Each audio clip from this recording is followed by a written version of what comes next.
Tax আছে ব্যবহার বাংলাদেশের কথা কষ্ট আপনার কাছে মনে আছে আওয়ামী লীগের সময় যে কাউয়া কাদের ছিল বিএনপির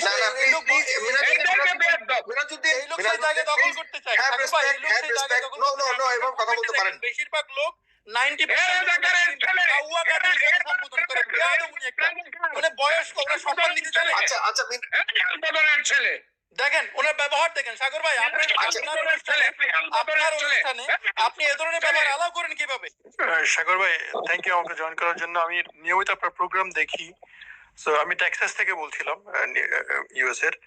সো আমার কাছে মনে হচ্ছে আপনার পুরাতন যারা রাজনৈতিক দল তারা নতুনদের নেতৃত্ব মানতে পারতেছে না। ওনাদের যে ভাষা যে ল্যাঙ্গুয়েজ এটা তো অকৃতজ্ঞতার মতো।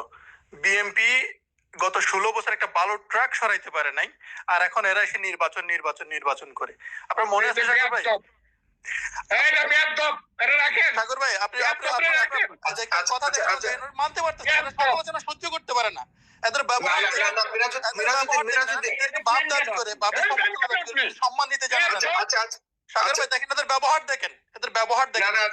কিন্তু আপনি আচ্ছা জনাব মিনহাজউদ্দিন, কিন্তু আপনি যেটা বলছেন আপনারা কেন মনে করছেন যে নির্বাচনটা খুব মানে এমন একটা জিনিস যে নির্বাচন আমি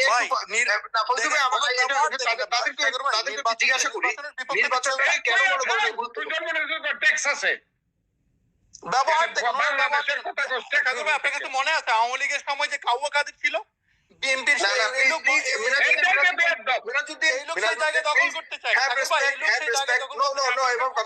বেশিরভাগ লোক 90% বয়স্ক সম্মান নিতে চায়।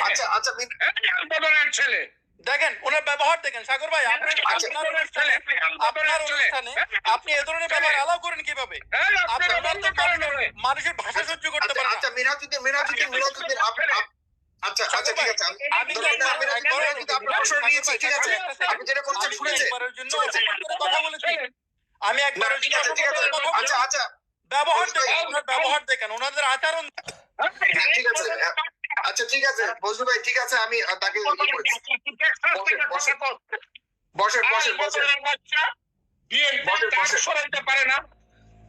আচ্ছা বসেন আমি তাকে করেছি রাখেন আপনি বসেন অন্যদের কথা শুনছি ঠিক আছে।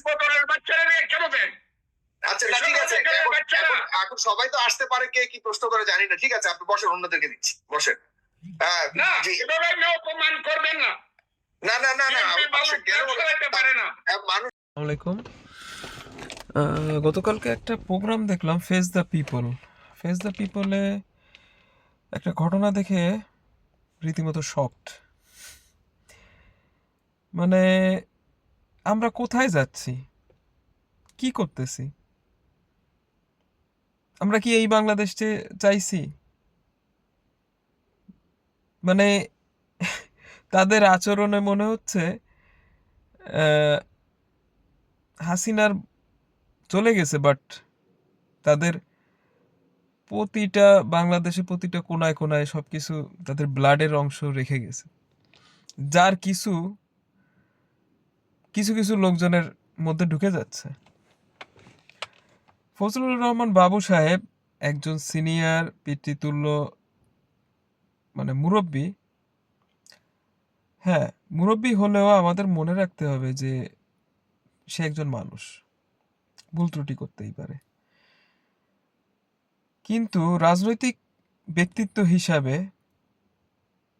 এই রকম আচরণ করাটা ঠিক না। এটা বাংলাদেশের পৃথিবীর কেউই এক্সপেক্ট করে না। আপনার অনুষ্ঠানে ফেস দ্য পিপল অনুষ্ঠানটায় একটা দর্শক আপনাকে কোশ্চেন করতেছে দেশের বাইরে থেকে, তো সে আপনাকে একটা কোশ্চেন করার শেষ করতে দিলেন না আপনি।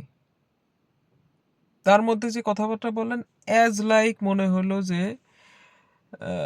ওই যে আওয়ামী লীগের লোকজনের মতো অবস্থা। মানে তাদের সাথে টক শোতে গেলে বিএনপিরা কথা বলতে পারতো না, বিএনপির লোকজন তারা এত চিল্লাপাল্লা করতো, এত করতো, তাদের কথাই বলতে দিত না। ঠিক সেরকম কাজটাই তো করলেন ফজলুর রহমান বাবু সাহেব, আপনিও তো সেটাই করলেন।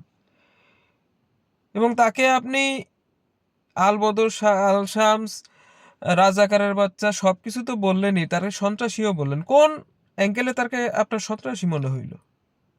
বুঝলাম না ব্যাপারটা। বিদেশে যারা থাকে তারা কি সন্ত্রাসী? মানে আপনার মানে ননসেন্সের মাত্রা যে কোথায় আপনি কি নিজে জানেন? মানে আপনি যদি বিদেশে থাকতেন এবং বিদেশে এই ধরনের আচরণ করতেন, আপনাকে জাস্ট এনএচএস এর মানসিক ডিপার্টমেন্টে শিফট করে দেওয়া হইতো, আপনি সেখানে চিকিৎসা নিতেন।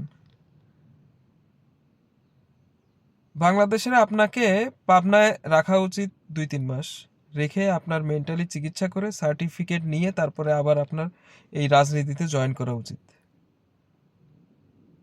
এজন্যই আপনারা দিন দিন বাংলাদেশের মানুষের কাছ থেকে দূরে চলে যাচ্ছেন। জামাত জনপ্রিয়তা পাচ্ছে, আপনারা কিছু বুঝতেছেন? কিছু না বুঝলে বোঝা শুরু করুন। জামাতের ধারে কাছেও আপনারা নাই। জামাতটা এত খারাপ, এত ইয়ে করেন। হ্যাঁ, জামাতটা জঙ্গি বলেন, তারা জঙ্গির কি করে? আমি জামাতের সাপোর্টার না, বাট ওভারঅল এখন ছাত্ররা যে দল গঠন করছে, কেন দল গঠন করলো? তারা তো প্রথমে করে নাই, তারা তো আপনাদের উপরই ছেড়ে দিছিল। কিন্তু আপনারা যে কাদা ছোড়াছুড়ি শুরু করছেন, বিশেষ করে আপনারা আজহার মাঝহার চেনেন না, তারপরে আপনারা আলেম ওলামাদের সহ্য করতে পারতেছেন না, জামাতটা সহ্য করতে পারতেছেন না। জামাত তো আপনাদেরই অংশ ছিল এক সময়। যাই হোক, ও কথার মধ্যে বাদ দিলাম। আপনি আজকে যে মানে ফেস দ্য পিপলে যে কাণ্ডটা করলেন, এতে আপনাদের থেকে কি শিখবে? আর আপনার মতো এই ধরনের নেতা যদি থাকে, আপনারা যদি ক্ষমতায় যান, এখনই টেম্পার ধরে রাখতে পারতেছেন না, তখন কি করবেন? তো আওয়ামী লীগের মতো গুলি চালাবেন, জনতারে বলবেন সন্ত্রাসী। মানে সত্য কথা বললে বলবেন সন্ত্রাসী, জঙ্গি, তাই না? যে জিনিসটা আওয়ামী লীগ সরকার করে গেছে, যার কারণে বিতাড়িত হয়ে গেছে, নিঃশেষের পর্যায়ে চলে গেছে, এখনো আপনাদের শিক্ষা হয় না।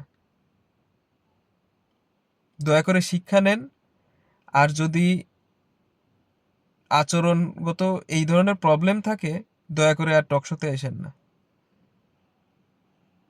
জিয়াউর রহমানের মতো সরকার চালানো একজন নেতার দল,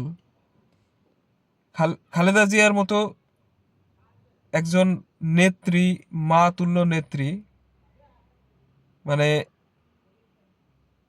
তার দলের থেকে আপনি কথা বলতেছেন। প্লিজ ভবিষ্যতে একটু হিসাব করে আপনারা কথা বলেন। এভাবে দলটারে ডুবায়েন না। বাংলাদেশের লোক এখনো বিএনপির অনেক অনেক ভালোবাসে, কিন্তু আপনাদের কর্মকাণ্ডে সেগুলো থাকতেছে না। দিন যত যাচ্ছে আপনারা ভয় পাচ্ছেন কেন? যে দিন নির্বাচন করে পাগল হয়ে যাচ্ছেন কেন? এটা তো বলতেই পারে একজন দর্শক। আপনি সুন্দর করে অ্যান্সার দেন, আপনার যুক্তিটা কি?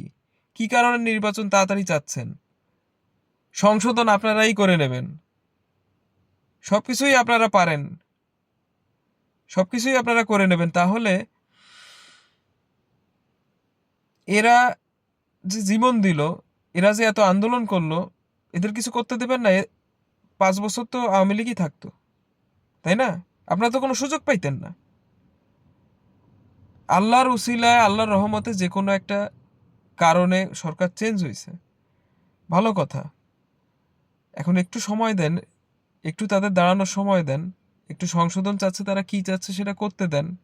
না, ঠিক আছে, করতে দিয়েন না, ফাইন, আপনাদের যুক্তিটা তুলে ধরেন। আমার কথা হচ্ছে, আপনারা নির্বাচন চান, নির্বাচন হোক, এটা আমিও চাই, কিন্তু মানে কারণটা বলেন, জনগণের কোনো কথা বলেন, ক্লিয়ার করেন সব কিছু। আপনাদের যুক্তিগুলো ক্লিয়ার করেন। যুক্তি ক্লিয়ার না করে এই ধরনের কথাবার্তা বলে লোকজনকে তো এভাবে অপমান করতে পারেন না।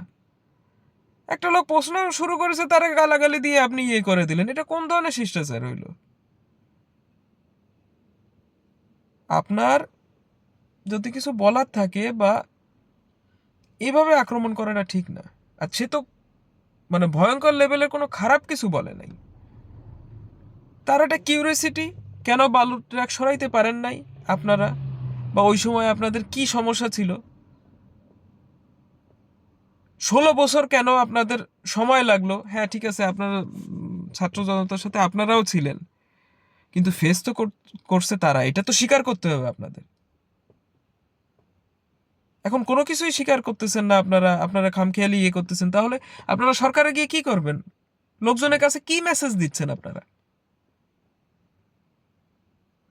প্লিজ, দেশটা একটা জায়গায় আসছে অনেক কষ্ট করে, দেশের লোকজন অনেক কষ্ট করে এই জায়গায় আনছে। আপনাদের মতো লোকজনের কারণে এই সিচুয়েশনটা নষ্ট করেন না, তাহলে কিন্তু লোকজন, বাংলাদেশের সাধারণ জনগণ এইটা মানবে না। আপনি বিএনপি যত বড় দলই হন না কেন, বা আপনি ফজলুর রহমান বাবু যত বড় নেতাই হন না কেন, ছুঁড়ে ফেলে দিতে কিন্তু 1 মিনিটও টাইম লাগবে না। হাসিনাকে ছুঁড়ে ফেলে দিছে, সেটা থেকে আপনাদের শিক্ষা হয় নাই। শিক্ষা নেন প্লিজ, দয়া করে শিক্ষা নেন, আর একটু মার্জিত হন। কোন কথায় কি রিয়্যাক্ট করতে হবে সেগুলো বোঝার চেষ্টা করেন। যাকে যার সম্মান দেওয়ার, আপনার ছেলে আপনাকে যদি কোনো কিছু বলে, আপনার ছেলের কথা আপনার শুনতে হবে। অল্প বয়সী ছেলে মেয়ে আমরা কিছুই বুঝি না। যারা একটা অ্যাডাল্ট মানুষ তারা কিছুই বুঝে না। একটা অ্যাডাল্ট মানুষের সম্মান দিতে শেখেন।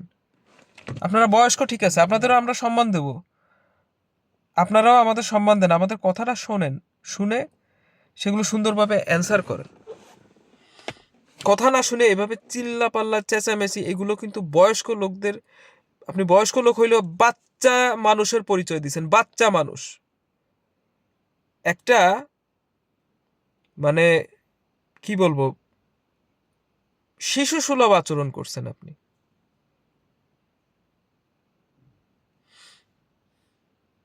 এই ধরনের আচরণ থেকে ভালো কিছু আশা করা যায় না।